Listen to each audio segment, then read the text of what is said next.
अस्सलाम वालेकुम नाज़रीन, मां ख़ालिद कलियार केवन न्यूज़ नेटवर्क सां गॾु। डायरेक्टर एजुकेशन ऑफिस हैदराबाद ताला बंद। आपका या आस्का क्लर्क एसोसिएशन ग्रुपनि जी वजह सां ऑफिस के ताला लगी विया। Director primary high and secondary school Abdul Majeed Odho media सां ॻाल्हाईंदे चयो त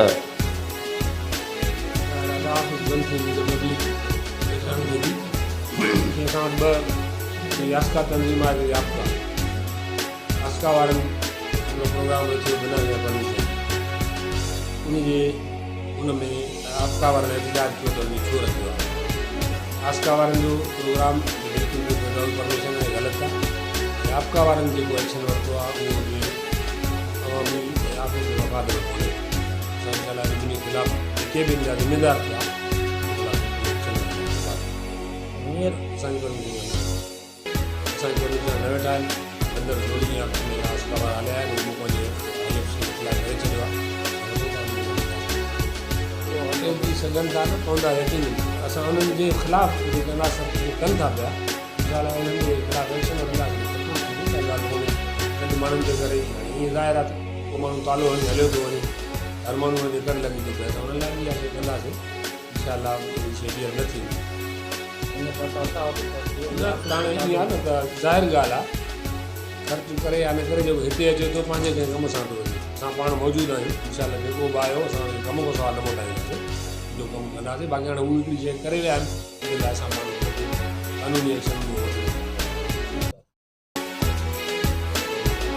डायरेक्टर एजुकेशन पंहिंजो मौक़िफ़ वाज़े कयो त मुंहिंजी परमिशन खां सवाइ इहो प्रोग्राम कयो वियो हो जेको सरासर कानून जी भञकड़ी आहे। ॿियो त क्लर्क स्टाफ बिना ॿुधाइण जे पंहिंजे मनमानी कंदे ऑफिसुनि जे तालाबंदी कंदे ऑफिसूं ख़ाली करे हलिया विया, जंहिं सबबु मुख़्तलिफ़ इलाइक़नि खां कम सांगे आयल पब्लिक खे तकलीफ़ जो मुंहुं ॾियणो पियो। हुन वधीक ॿुधायो त उहे तमामु घणो परेशान थिया आहिनि, तंहिं करे मां कानून मूजिबि क़दम खणंदे हिननि ख़िलाफ़ु शोकाज़ कढण जो हुकुम कयो आहे